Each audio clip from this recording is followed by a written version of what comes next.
우리를 날마다 순간순간 새롭게 이끄시기를 기뻐하시는 우리 주님의 은혜와 평강이 우리 예배하는 성도님들 심령과 가정에 넘치시기를 축복합니다.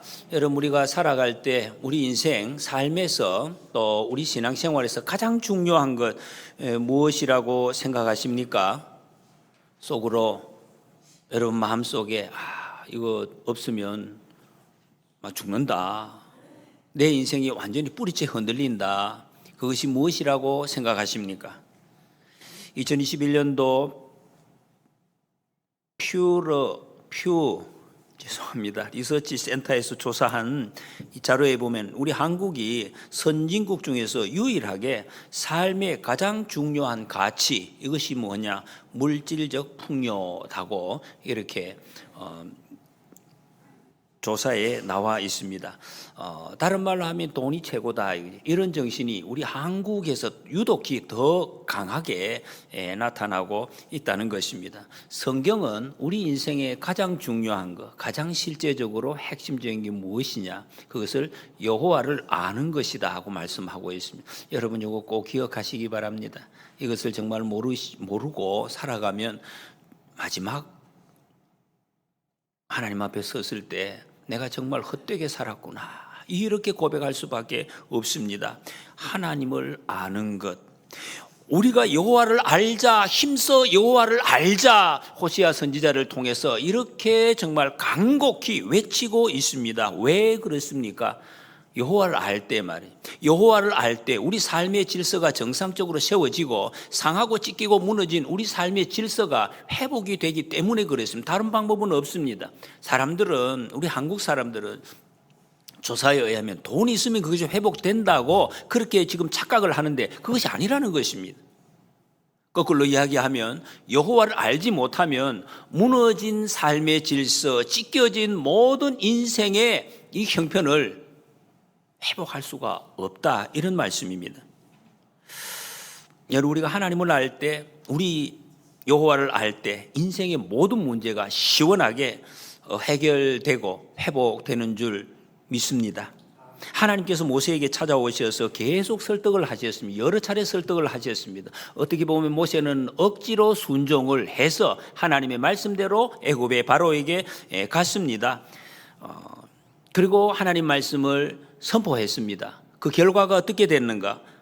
바로는 모세를 무시했습니다. 그리고 이스라엘 백성들에게 더 심한 노역으로 힘들게 했습니다. 이렇게 되니까 이스라엘 백성들이 모세를 원망합니다. 모세는 하나님께 가서 또 하나님을 대해서 이렇게 불평을 합니다. 이 일이 완전히 그냥 꼬였습니다. 하나님의 말씀 순종하고 하나님의 능력이 역사하는데 하나도 긍정적인 모습이 보이지를 않습니다. 더 어려워졌습니다. 모세가 어떻게 되겠습니까? 깊은 절망감에 빠졌습니다. 이게 뭐지? 억지로 하기 싫은 것을 시켜서 그 순종을 했는데 왜 이 모양이 됐나? 하나님께 그럽니다. 하나님, 이게 뭡니까? 너무나 너무 절망했어요. 여러분, 우리 인생도 그렇습니다. 내가 믿고 내가 따랐던 그런 대로 한번 해보려고 마음을 먹었던 그런 것들, 그것이 잃어버리고 사람을 또 잃어버리고 회복이 안 돼서 상처로 눈물 짓고 그 상처에 눌려가지고 인생을 살아가는 그런 순간에 있는 분들이 계십니다. 삶의 의미가 없어져서 이래 되면 어떤 반응이 나옵니까? 내 눈앞에 있는, 여러분, 세상의 눈앞에 보이는 것이 전부 다 무질서이고 힘든 것이고 괴로운 것이죠, 인생이. 이런 것을 보면 내 마음의 반응은 화가 납니다. 힘이 빠집니다. 두렵습니다. 이거를 여러분 의학적인 용어로는 우울증이라고 합니다. 눈물 흘리는 것만 우울이 아니에요. 화내는 것도 이게 우울증의 증상입니다. 이런 것이 우리에게서 이제 이렇게 막 나오고 있습니다. 여러분, 이런 현상에 시달리고 계시는 분 안 계십니까? 오늘 본문 말씀은 이 낙심한 모세를 하나님께서 회복시키시고 일으키시는 위로의 말씀입니다. 모세를 회복시키신 하나님의 은혜가 우리 모두에게 함께 하시기를 축복합니다. 모세를 어떻게 회복시키시는지 2절에 보면 하나님이 모세에게 말씀하여 이르시되 나는 여호와이니라, 이렇게 말씀하십니다. 여러분 이 말씀이 어떻게 들려지십니까? 나는 여호와이니라. 정말 이보다 더 우리의 가슴을 뿌듯하게 하고 뛰게 하는 말씀을 세상에 없을 것입니다. 미국에서 전화가 왔는데 휴대폰으로 와가지고 영어로 이야기를 하는, 내가 미국 대통령이라고 트럼프라고 그렇게 이야기하면 어떻게 여러분 듣겠습니까? 전에 어떤 분들이 전화를 했는데 나는 그 사람인지 몰랐다고, 처음에 끊었다고 그렇게 이야기하는 사람. 여러분, 그런데 미국의 대통령이 전화를 해도 놀랍고 기가 막히고 가슴 뛰는, 벌떡벌떡 뛰는 일인데, 하나님께서 나는 여호와이니라 이렇게 내게 말씀을 하시면 우리는 어떻게 반응을 해야 되겠습니까? 여호와 하나님이다. 하나님의 이름을 가르쳐주고 있습니다. 이 말씀이 오늘 6장에 11번이 나오고 있습니다. 굉장히 강조하고 있습니다. 왜 하필 여호와 하나님이신가? 앞에서는 여러분 하나님, 전능하신 하나님, 엘로힘이라는 그 단어로 나와 있습니다. 창조주 하나님, 전능하신 하나님. 그런데 이 여호와 하나님이라는 이 뜻은 언약을 반드시 지키시는 하나님, 이런 뜻입니다. 왜 굳이 이 말씀을 하셔야 되겠습니까? 그냥 하나님이다 이러면 안 되고, 여호와 하나님이시다. 처음에는 하나님 천지 창조하셨습니다. 능력으로 모든 것을 물리쳐 주셨습니다. 그런데 왜 여호와라고 하느냐? 사람이 범죄했습니다. 천지 창조하고 난 직후에 아담과 하와가 범죄하고 하나님의 형상이 파괴되었습니다. 타락을 했습니다. 그러니 하나님 앞에 쓸 자격이 없어졌죠. 그래서 여호와 하나님, 사람이 타락하고 부족하고 죄를 짓고 넘어져도 하나님이 본래 하신 그 약속은 계속해서 이루시는 하나님이시다. 그걸 말씀하고 있습니다. 나는 여호와 하나님이니라. 하나님이 어떤 분이심을 그래서 아는 것이 가장 중요합니다. 우리 인생의 회복에서 가장 우선순위가 바로 이것이라는 것입니다. 여러분, 우리가 마음 상할 때, 마음이 상할 때 가장 먼저 우리 마음에 이렇게 막히는 게 뭡니까? 그게 하나님 관계가 제일 먼저 막히게 되는 것입니다. 그렇죠, 여러분? 사탄이 그렇게 하기 때문에 그래요. 하나님 앞에 나가면 회복이 되고 치료가 되기 때문에 그것을 철저하게 사탄이 막아버린다. 하나님 앞에 못 나가도록 막아버린다, 이런 말씀입니다. 그래서 우리를 계속해서 실패하고 넘어지고 약하고 더러운 그것에 우리의 눈을 계속 고정시키게 합니다. 여러분, 우리가 회복을 위해서는 우리의 눈을 돌려서 하나님 앞에 고정시키는, 하나님을 바라보는 것, 하나님을 아는 것, 이것이 가장 우선적으로 되어져야 한다는 것입니다. 하나님께서는 우리의 치료자가 되시고 해결자가 되시기 때문에 그렇습니다.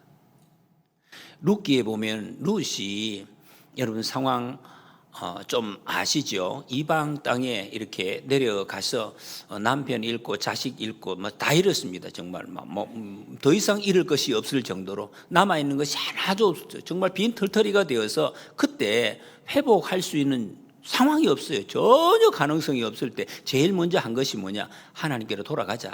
하나님께로 돌아가는 것이, 하나님께로 돌아가기로 마음을 먹고 돌렸을 때 그때부터 이 나오미의 회복이 시작이 되었습니다. 여러분, 그래서 우리가 중요한 것은 하나님에 대해서 다 우리가 이해 안 되고 다 몰라도 일단 하나님께 돌아가는 게 중요합니다. 하나님께 돌아가서 원망을 하더라도 하나님께 돌아가야 한다는 것입니다. 예수님 말씀하십니다. 수고하고 무거운 짐진 자들아 다 내게로 오라. 내가 너희를 쉬게 하리라 말씀하십니다. 사실은 여러분, 우리가 너무 잘 아는 말씀, 예수 안 믿어도 이 말씀을 아는데 이렇게 이야기하는 사람이 세상에 어디 있습니까? 여러분, 수고한 사람, 기쁜 사람, 즐거운 사람, 좀 잘 되는 사람 내게로 붙어라, 이렇게 이야기하는 사람은 있어도 수고하고 무거운 짐진 사람 내게로 오라 이렇게 하는 사람은 어디 있습니까? 없습니다. 예수님이 그렇게 말씀하십니다. 예수님께서 말씀하신다는, 복음성가의 가사에 그런 가사가, 이 세상 어디 쉴 곳 있나요? 머물 곳 있나요? 예수 안에는 참 안식이 있어요. 평안이 넘쳐요. 십자가 보혈 믿는 자마다 구원을 받아요. 예수 믿으세요. 그래서 예수님께로 와야 되는 것이, 여러분, 예수님께로 오면 모든 것이 해결이 됩니다. 할렐루야. 이 하나님께서 1절에서 이제 내가 바로에게 하는 일을 내가 보리라. 강한 손으로 말미암아 바로가 그들을 보내리라. 말씀을 하십니다. 하나님의 강한 손. 여러분, 하나님의 손은 강한 손이십니다. 세상 사람들은 세상에 강한 손이 있다. 누가 요즘 정치권에 보면 누가 막 강하다, 힘이 있다 하면 이리 쭉 몰리고 저쪽으로 또 힘이 있다 하면 미국이 트럼프가 막 굉장히 강한 힘을 발휘하니까 어떻게 저를 우리가 붙어야 되느냐 막 이런 이야기를 세상이 많이 하고 있습니다. 그런데 하나님께서는 하나님의 강한 손으로 당시의 세상 세계 최고의 권력을 가진 바로 왕, 애굽의 바로 왕을 굴복시키시겠다. 이렇게 말씀하고 있습니다. 여러분, 이게 무슨 뜻일까요? 하나님 무조건 막 이렇게 굴복시킨, 하나님 막 파괴시키는 능력 있는 분이 이거를 지금 말씀하실까요? 약간 좀 아닌 것 같죠? 이 뜻은 이겼다. 역시 우리 하나님 이기시네. 이겼다. 이거 하라고 하시는 말씀이 아닙니다. 그 무엇이겠습니까? 여러분, 하나님 마음을 좀 읽어본다면 그렇구나. 하나님이 크시구나. 하나님이 크신 하나님이시구나. 내 하나님이 크신 하나님, 내가 하나님 바라볼 때 이 모든 질서가 회복되는구나. 그거를 알게 하시기 위해서 그런 말씀, 하나님 바라보게 하시려고. 바로를 굴복시키는 것, 그거 아닙니다. 사람들은 자꾸 그걸 보면 누구를 굴복시켰느냐, 누구를 이겼느냐, 그것이 아니라는 것입니다. 이스라엘이 하나님 바라보게 하시려고. 여러분, 하나님 바라보시기 바랍니다. 이게 제일 핵심입니다. 가장 중요한 것입니다. 이게 왜냐하면 축복이기 때문에 그렇습니다. 예레미야 17장 7절에 여호와를 의뢰하는 그 사람은 복을 받을 것이라 그랬습니다. 하나님 의뢰하는 사람 복 받습니다. 그래서 하나님 바라보게 하시는 것입니다. 다윗이 사울에 쫓겨서 도망갈 때 굉장히 오랫동안 도망 다녔습니다. 그때 도망가다가 동굴로 피하였습니다. 사무엘상 22장에 보면 그때 동굴에 숨어 있을 때 사람들이 한 400여 명 몰려왔다고 그랬습니다. 그 몰려온 사람들의 종류를 이렇게 이야기합니다. 환난당한 자, 빚진 자, 마음이 원통한 자. 여러분, 이거 상황을 한번 보십시오. 이런 사람들이 다윗에게 왔어요. 다윗이 어떤 상태입니까? 도망자예요. 도망가는 사람. 줄 설 사람이 아니에요. 요즘 말하면 정치적인 권력이 있고 요 대통령 될 가능성이 있는 사람이 아니에요. 또 쫓겨가지고 도망을 다니고 있는 사람에게 얼마나 마음이 답답했으면 원통하고 빚지고 여기 마음이 이 가난한 사람, 환난당한 사람들이 몰려왔겠습니까? 이런 사람들이 몰려왔어요. 그런데 이 사람들이 어떻게 됐습니까? 다윗이 지은 시편이 있습니다. 굴에 있을 때 지은 시 57편 57편 7절 8절에 하나님이여 내 마음이 확정되었고 내 마음이 확정되었사오니 내가 노래하고 내가 찬송하리이다. 내 영광아 깰지어다 피파야 수고마 깰지어다 내가 새벽을 깨우리로다. 이렇게 찬송하고 있어요. 요즘 여러분 우리가 이 복음성가 가사에도 있습니다. 막 기쁘게 노래하는 이 찬송을 굴 속에서 부르고 있습니다. 빚지고 원통하고 환난당한 사람이 굴 속에서 어떻게 여러분 이런 노래할 마음이 생기겠습니까? 그런데 어떻게 해서 이 노래를 하는가 말이에요. 우리가 이럴 때 여러분 마음이 세상에서 상처받고 억울하고 열심히 살았는데 일이 안 되고 이럴 때 난 왜 이럴까? 나는 왜 이렇게 안 되지? 시험에 왜 떨어지지? 해도 안 되는 세상에서 너무나 원통해서. 여러분 원통하다는 말이 얼마나 이게 힘든 말입니까? 원통한 거 어떻게 할 수가 없어요. 재작년에도 여러분 해마다 그런 일이 비슷한 일이 있었어요. 화재 사건이 나서 거기서 사람들이 여러 사람이 죽었는데 왜 질렀느냐 이랬더니 왜 질렀느냐. 더러운 세상 불 질러버리지. 우리 가지고 질렀다는 거. 너무나 원통해서 그래서 불이나 지르자. 왜 그런 사람들이 있어요. 얼마나 원통했으면. 여러분 그런 사람의 입에서 이런 찬송이 나오겠는가 말이죠. 어떻게 해서 이 찬송이 나옵니까? 상황이 바뀌었습니까? 굴 속에 있습니다. 그게 아니죠. 시편 57편 3절에 보면 그가 하늘에서 보내사 나를 삼키려는 자의 비방에서 나를 구원하실지라. 하나님이 그의 인자와 진리를 보내시리로다. 이렇게 말씀하십니다. 하나님께서 나를 구원하실지라. 하나님 나를 구원하신다. 하나님이 나를 구원하신다. 하나님이 나를 구원하신다. 이렇게 고백을 하는 거예요. 이 고백이 마음의 정리가 되니까 찬송이 나오는 것입니다. 하나님의 하신 일. 여러분 이게 우리가 다 고백을 합니다. 입으로. 마음에 알고 있어요. 머릿속에 알고 있습니다. 그런데 이게 이 사람들의 마음속에 쑥 들어왔다는 거예요. 쑥 들어왔다는 거예요. 아, 하나님이 나를 구원하시는구나. 하나님이 나를 인도하시는구나. 내 삶을 하나님께서 붙잡고 계시는구나. 하나님이 행하시는구나. 나는 원통해도, 나는 지금 비절져도, 내가 억울하고 부족하지만 하나님이 내 삶의 주인이시구나. 이끌어 가시는구나. 인도하시는구나. 이게 여러분 마음속에 쑥 들어올 때, 그때 찬송이 나온다는 것입니다. 이 찬송이 입에서 나오는 소리가 아닙니다. 이게 믿어질 때 입에서 원망 대신에 감사가 나오고, 찬송이 나온, 불평 대신에 소망을 말한다는 것입니다. 여러분, 우리 입술에서 어떤 것이 많이 나옵니까? 이 사람들이 어떻게 됐습니까? 이 사람들이 얼마 후에, 좀 시간이 흘렀지만은 다윗 왕조가 세워집니다. 중요한 사람으로 쓰임 받습니다. 다윗이 어려움을 당해서 압살롬에게 쫓겨서 도망갈 때 이 사람들이 같이 갑니다. 이 다윗 왕조를 통해서 누가 나옵니까? 예수 그리스도 메시아가 나중에 이 왕조에서 나오게 돼. 하나님의 역사가, 구원의 역사가 이렇게 그대로 이루어져 가는 것을 우리는 압니다. 여러분, 내 인생을 살아왔는데 빚만 졌고 원통하고 억울한 것밖에 남지 않았을 때 이 상황입니다. 인생이 거의 절벽이죠. 절벽. 더 이상 갈 수도 없고 안 갈 수도 없고, 나는 안 그렇다, 그런 생각이 혹시 드시는 분 계십니까? 그런데 하나님께서는 거기서 일을 시작하시겠다고 하십니다. 거기서 일을 시작하시겠다. 여러분, 우리 앞에 절벽이 있습니다. 우리나라 국가적으로는 대통령이 탄핵됐다는 엄청난 일입니다. 이게 앞으로 갈 수가 없어요. 못 나갑니다. 지금 이런 절벽, 경제적인 위기가 있습니다. 엄청난 세계적인 경제적인 위기가 지금 어떻게 할 수가 없습니다.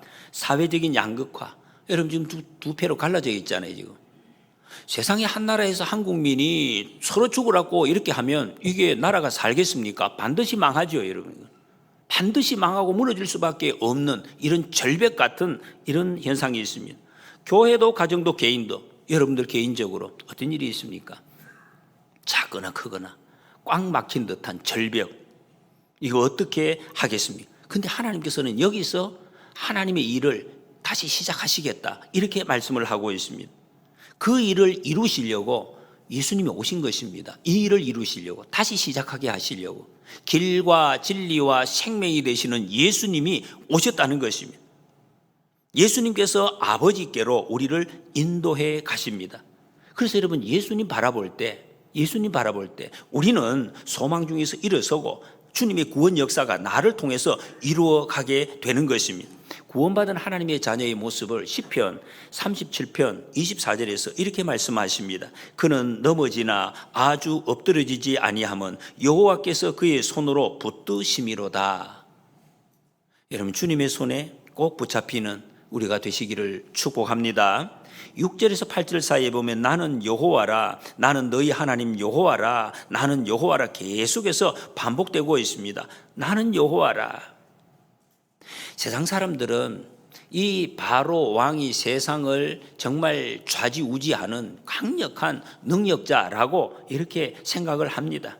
지금 세계를 다스리는 누구냐, 미국의 대통령이냐, 이렇게 생각하는 것처럼 그렇게 생각했습니다. 그런데 하나님께서는 하나님 여호와가 세상을 다스린다. 하나님 여호와께서 세상의 역사를 이끌어 가신다, 주관하신다, 이렇게 말씀하고 있습니다. 그래서 여러분, 우리 나라를 위해서 하나님께 기도해야 됩니다. 왜? 하나님이 우리 나라를 바로 세우시고 이끌어 가시는 거 하나님이시기 때문에. 정치인 아닙니다, 여러분. 그 누구 아닙니다. 하나님이 하신다.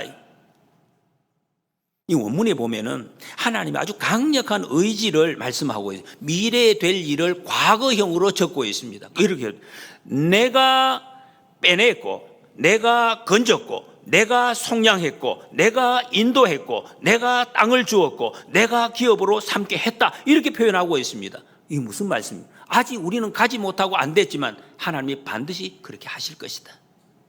할렐루야. 네, 하나님이 하십니다. 여러분, 이 말씀을 알면 우리의 기도 있죠. 이 기도하는 우리가 무엇을 두려워하겠습니까? 기도 안 하니까 무서운 거지.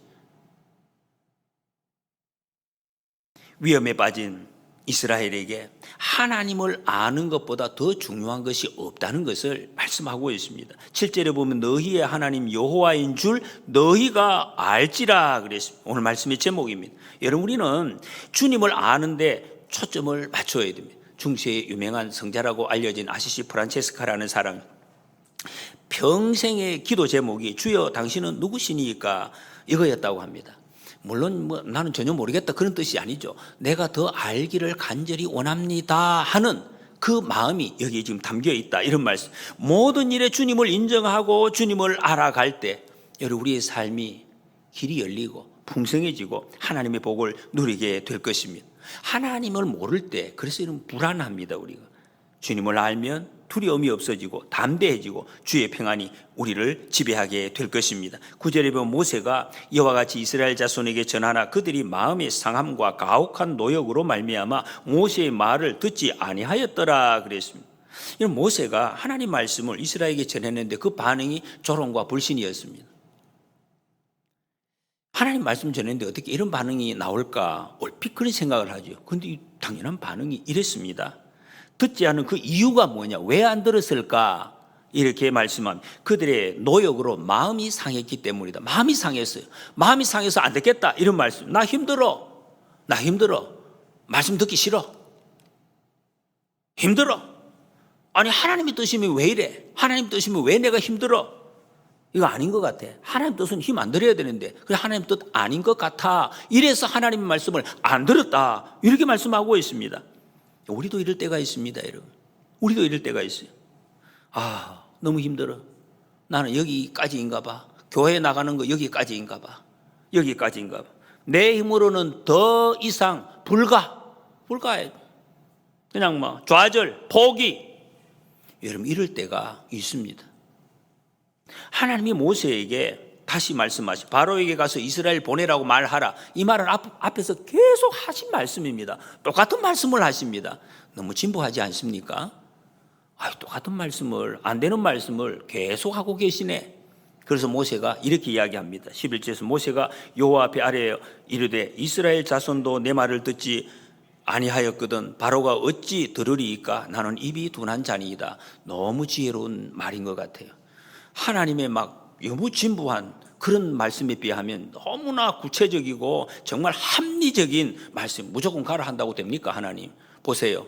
아니 우리 백성들도 내 말을 안 듣는데 어떻게 저 이방 바로가 내 말을 듣겠습니까? 맞죠, 여러분? 맞죠? 예. 이 사람들은 또 이런 모습을 보고 어떻게 이야기합니까? 이 모세의 모습을 보고 야, 이거 저 모세 또 시작이네, 또 시작이라. 맨날 부정적으로 이야기하고 맨날 핑계만 대더니 입에 붙었다. 조금 잘 나가나 싶더니 또다시 하나님 앞에, 이 똑같은 앞에 여러 번 했던 말 아닙니까? 나는 입이 둔한 자니이다. 하나님께서 네 입을 누가 지었느냐 이렇게 말씀했으면서도 또 자기도 모르게 툭 튀어나오는 말이 이런 말입니다. 입에 붙었습니다. 정말 부정적인 말이. 여러분, 이런 모세를 우리가 후대에서 이스라엘의 지도자, 위대한 지도자 이렇게 부르고 있습니다. 이 위대합니까? 하나님께서 이런 모세를 하나님의 역사, 구원 역사를 이루는 도구로 쓰셨다는 것을 말씀하고 있습니다. 이스라엘이 입만 열면 불평하는 그 이스라엘 민족을 하나님이 쓰셨다 하는 것을 여기 보여주고 있습니다. 모세는 자기가 가서 이 말을 잘해가지고 이 바로를 설득시켜야 하나님의 뜻이 이루어지는 줄 알았습니다. 그렇게 생각을 했습니다. 내가 말을 해야 설득시키겠는데 말을 못하니까 안 된다, 이렇게 생각을 했다는 거죠. 하나님은 그렇지 않다.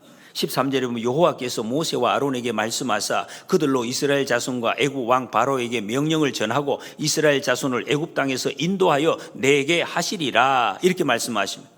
내가 너를 보냈다. 다시 여러분, 이 말씀을 잘 정리하셔야 됩니다. 다 아는 말씀. 내가 너를 보냈다. 이 말씀을 여러분이 들으셔야 돼요. 내가 너를 보냈다. 지금 이 자리에 내가 너를 보냈다. 이 일은 네가 해야 될 일이다. 네가 실패하든지 좌절하든지 내가 알아서 하네. 너는 그 일을 맡아서 해라. 네가 해야 될 일이다. 이걸 말씀하고 있습니다.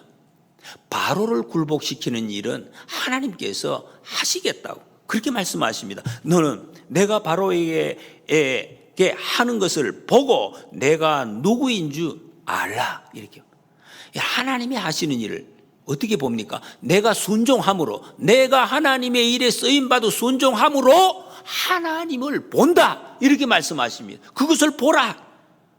우리의 삶이 쉽지 않습니다.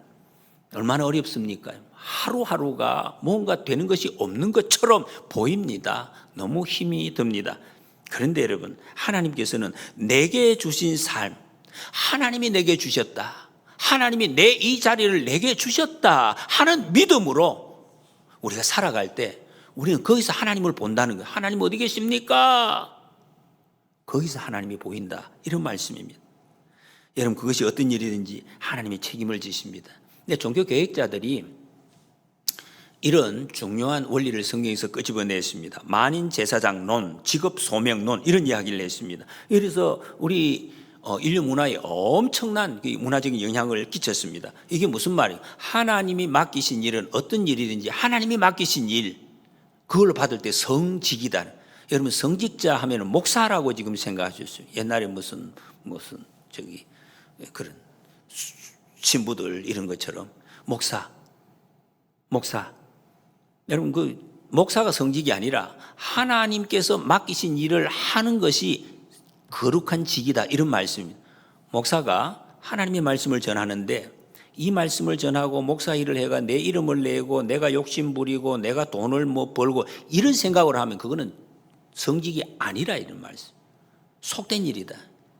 하나님이 주신 어떤 일, 집에서 설거지를 하시든지 아니면 어떤 아이를 보든지 직장에서 일을 하시든지 교회에서 어떤 직분을 맡았든지 그것이 하나님이 내게 주신 일이다, 하나님이 내게 주신 것이다, 이렇게 하시는 그 성직이라는 것입니다.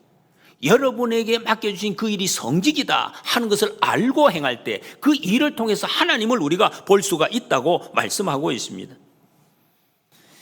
여러분, 여기에서 하나님께서 지금 핵심적으로 어디에 지금 관심이 있는 것 같습니까? 모세에게 관심이 있습니다. 하나님의 사람에게. 누가복음 8장에 보면 풍랑 만난 제자들의 모습이 나오고 있습니다. 예수님하고 배를 타고 가는데 풍랑이 많아서 죽게 되었습니다. 열심히 어떻게 물을 퍼고 난리를 치다가 거의 죽게 되었을 때에 예수님께 가서 예수님 깨웠습니다. 예수님께서 일어나셔서 바람과 풍랑을 잔잔하게 하셨다, 이렇게 말씀하고 있습니다. 이 장면을 이 렘브란트라는 화가가 그린 것이 바로 지금 보고 계시는 이 그림입니다. 여러분, 여기 보십시오. 제자들이 지금은 난리 정말 치고 있습니다. 줄을 당기고 돛대를 잡고 물을 퍼내고 어떤 제자는 지금 토하고 있습니다. 그런데 그거를 또 옆에서 불쌍하게 쳐다보는 제자도 있습니다. 근데 예수님 한번 보세요. 예수님이 뭐 하고 계시는지 조금 지금 잘 안 보이실 수 있는데 좀 확대해서 이렇게 보면 예수님의 그 얼굴이 잘 이 방향이 보입니다. 지금 예수님은 풍랑을 보시는 게 아닙니다. 예수님은 우리가 관심은 풍랑이었어요. 예수님 저 풍랑 막 이러겠죠. 예수님도 그래 풍랑이 크구나 이렇게 말씀하시지 않는다는 것이. 풍랑이 크든 그게 어떤 모습, 예수님 관심 없습니다. 관심 없어요. 예수님 어디 관심이 있는 것 같습니까? 잘 한번 보시고 어디에 관심이 있습니까? 제자들이요. 예수님은 제자들을 보고 있습니다. 예수님은 지금 여러분들이 당한 문제, 어이구 크구나, 큰일 났네, 아프겠네, 관심 없습니다. 제가 여러분에게 관심이 있습니다. 여러분에게 지금 이렇게 편하게 예수님이 뚫어져라 바라보고 계신다는 것입니다. 여러분, 그걸 아셔야 됩니다. 구경꾼들이야 그렇게 이야기하기, 예수님 어떻게 파도를 잠잠케 하시나 한번 보자, 그렇지 않습니다. 여러분, 주님은 사랑하시는 제자들을 1순위로 바라보고 계십니다. 바라보고 계신다. 1순위로 바라보고 계신다. 여러분, 깡패에게 당하고 있는 자식이 맞고 있는데 부모가 달려가서 뭐 합니까? 깡패들을 막 물리치고. 제가 본 영화에는 그런 장면이 없어요. 물리치는 건 하지만 쫓아가서 아들을 끌어안습니다. 그러다가 뒤에 한 통 맞고 다시 또 넘어지는 그런 경우가 있죠. 옆에서 구경꾼은 답답하죠. 저러지 말고 저기 가서 싸우지. 안 싸워요. 자식을 안는 거예요. 하나님의 마음이 바로 이런 마음이다, 그런 말씀입니다. 여러분, 우리 하나님은 언약을 지키시는 여호와 하나님이십니다. 내 부족함과 죄와 환경의 어려움, 실패 상관이 없습니다. 전능하신 하나님을 믿으시기 바랍니다. 하나님은 나를 통해서 일하시기로 작정하셨습니다. 그래서 우리를 불러주셨습니다. 우리를 가정의 선교사로 보내셨습니다. 우리 직장에 그 자리에 보내셨습니다. 교회 제사장으로 세워주셨습니다. 여러분, 우리 주님 구원의 하나님이 이루실 줄 믿으시기 바랍니다. 하나님은 성령님을 보내셔서 지금도 저와 여러분들의 인생을 간섭하고 계십니다. 세밀하게 간섭하십니다. 그래서 하나님을 알게 하시고 우리를 하나님의 자녀로 점점 더 성숙하게 이끌어 가십니다. 우리를 위해서 사람의 몸을 입고 오신 예수님을 모심으로 하나님 아버지를 더 깊이 알고 그 풍성한 사랑을 받고 그 은혜를 누리며 살아가시는 우리가 되시기를 축복합니다.